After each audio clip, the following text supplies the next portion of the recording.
Assalomu alaykum yurtdoshlar. Bugun e'tiboringizga bor yo'g'i 3 sotix yer maydoniga mo'ljallab chizilgan 7 ta xonadan iborat 2 qavatli uy proyektining korobka holatini obzorini qilmoqchiman. Avvalo videoni boshlashdan oldin sizlardan bitta iltimosim, bittadan like, podpiska va o'zlaringizning fikrlaringizni kommentariyalarda qoldirib ketsangiz juda ham xursand bo'lardim. Va bir boshdan endi proyektimizni obzorini boshlaydigan bo'lsak, bu proyektimiz xorazmlik bir mijozimizning buyurtmasiga asosan qilingan va proyektimiz ham shu xorazmliklarning stiliga mos ravishda qilingan, ya'ni ularda kirish qismi alohida bo'lar ekan. Mana bunday kirgandan birinchi bitta katta hovga kirilar ekan. Ularda darvozaxona, ba'zilari darvozaxona qo'yish ham shart emas ekan. O'shaning uchun o'rniga bitta garaj qoldirganmiz. Xo'sh, bir boshdan boshlaydigan bo'lsak, mana bu garajimiz bo'lyapti. Mana bu yerda mashina kiradigan joyimiz bor va buni ichidan to'g'ri uyga kiradigan eshigimiz ham bor. Hozir buni ko'rsatib o'taman. Ustida bitta mehmonxonamiz bor, chiroyligina, va uyga asosiy kiradigan ko'cha tomondan kiradigan eshigimiz mana bu bo'lyapti. Zinadan to'g'ri kiramiz, uyga kiriladi. Va mana bu yerda bitta hol bo'lyapti, ya'ni ko'cha tomonga qaragan ikkita derazasi, oilaviy o'tirib choy ichib dam oladigan asosiy oilaviy o'tiradigan xonamiz mana shu yerda bo'lyapti. Ularda shunaqa qurilar ekan. Juda ham chiroyli, yevropeyskiy stilga juda ham yaqin bo'lgan stil bo'lar ekan. Uyimizning gabaritlariga keladigan bo'lsak, eniga 11 metr 60 santimetr va bunaqasi uzunasiga 16 metr. Bu asosiy uyimizning o'ziniki. Uchastka razmerlariga keladigan bo'lsak, uchastkamiz o'sha mana shu 11.60 va uzunasiga 26 metr bo'lyapti, 26,5 metr. Shu holatida 3 sotix yer maydoniga tushgan bo'ladi. Va ko'cha tomondan davom etadigan bo'lsak, bu yerda mana to'g'ri koridordan chiqib kelamiz, balkonimiz bo'ladi va bu tomonda bitta ota-onalar yotoqxonasi bo'ladi. Ya'ni uyimiz 2 qavatli va mana bu tomonimiz 1,5 qavatli bo'lyapti. Ya'ni mana shunday yevropeyskiy stilda qilingan bo'lyapti. Tomlari mana yopilishi ikki tomonda qo'shni bo'lganligi uchun ikki tomon gulxoy qilingan. Mana shunday holatda bo'ladi. Va hovli tomondan tushuntiradigan bo'lsak, hovlimiz mana bu tomondan kelganimizda mana to'g'ri mana koridordan, yana ko'cha tomondagi koridordan to'g'ri hovliga ham chiqib ketamiz. Bu yerda mana bitta spalniy birinchi etajimiz uchun va bu yerda oshxonamiz bo'lyapti. Holdan tashqari yana bitta oshxonamiz ham bor.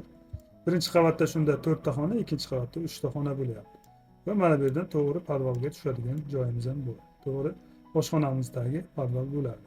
Va tepalarga keladigan bo'lsak, ikkita mana bu yerda letitskiy xonamiz va mana bu koridordan keladigan oynamiz bo'lyapti. Obsh ko'rinishi mana shunday holatda bo'lyapti.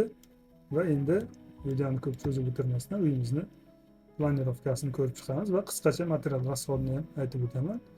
Xo'sh, betonimiz, bu uyimizga ketadigan betonimiz, hozir betonini ko'rsatib o'taman. Mana shunday holatda bularni yashirib turamiz.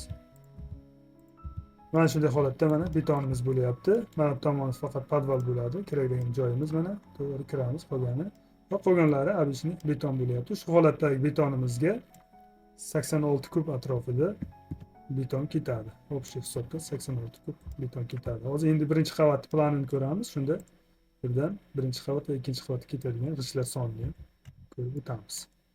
Xo'sh, birinchi qavatimizni tushuntiradigan bo'lsak, ya'ni mana bu qismimiz bir qavatlik va mehmonxonamiz paltarashka bo'lyapti. Juda ham chiroyli yevro stilda qilingan.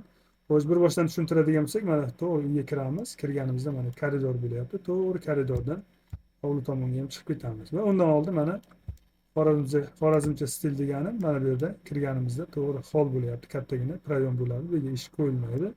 Ko'cha tomonga qaragan derazasi bo'lyapti. Ya'ni ko'chadan to'g'ri uyga kiriladi. Kirganimizda hol bo'lyapti va buning yonida общий birinchi qavatimiz uchun mana sanuzilimiz, mana bu yerdan kirganimizda qisqagina koridorchasi bor. Bu yerda tualet bo'ladi, hojatxona va bu tomonda hammom bo'ladi. Ya'ni bu tomondan qaraganda mana shunday holatda bo'ladi. Va dalish ketadigan bo'lsak, mana bu yerda oshxonamiz, mana hovli tomondan qaraganda mana oshxonamiz to'g'ri mana eshikdan mana bu yerdan kiriladi. Hovli tomon to'g'ri ko'rinib turadi oshxonadan. Va eng qiziq joyi mana bu yerda mana podvalga tushadigan, podval emas, garajga tushadigan zinamiz. Mana bu yerdan to'g'ri zinadan tushsak, mana bu garajimizdan chiqamiz. Ya'ni mana buni olib tursak, mana buni yashirib turamiz.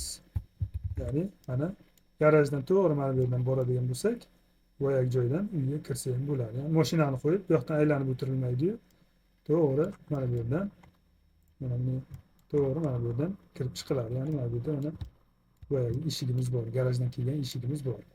Va shu yerda o'zidan to'g'ri ikkinchi qavatga chiqib ketsa bo'ladi.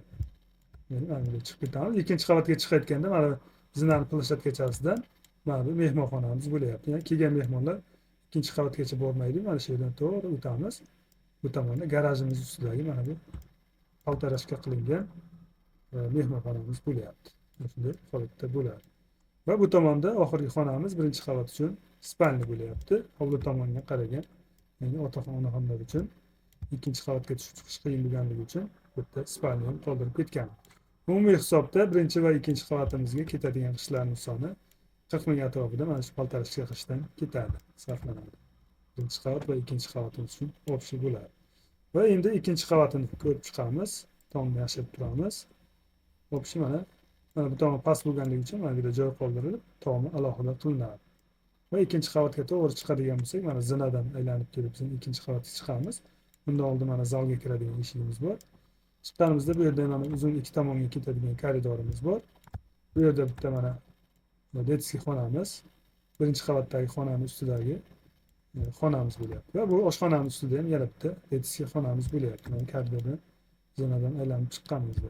Va chiqqanimizda to'g'ri bu yerda bitta общий sanuzelimiz bor ikkinchi qavat uchun. Bu yerda bitta yuvinish xonachasi kirganimizda va bundan o'tib alohida unitaz, vanna, shunga o'xshagan rakovina hammasini mana bu yerda joylashtirsa bo'ladi, общий bo'ladi. Va oxirgi xonamiz bitta mana holni tepasidagi katta o'to'nlar yotoqxonasi bo'lyapti. Ko'cha tomondan qaraganda mana bu xonamiz bo'lyapti. Eshigi va mana bu yerdan kiriladi. Va oxirgisi koridordan to'g'ri keladigan bo'lsak, mana bu balkonimizga chiqiladi. Ya'ni mana shunday holatda chiroyli proyekt bo'ladi.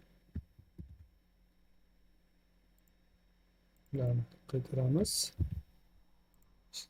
Umumiy ko'cha tomondan qaraganda mana shunday chiroyli ixchamgina uy hosil bo'ladi. Umumiy ko'rinishda mana shunday holatda bo'lyapti. Va yurtdoshlar qo'ldan kelgancha ko'rsatib tushuntirib o'tdim. Biror talab takliflar bo'lsa bemalol, buyurtmalar bo'lsa bemalol tortinmasdan murojaat qilishlaringiz mumkin bo'ladi.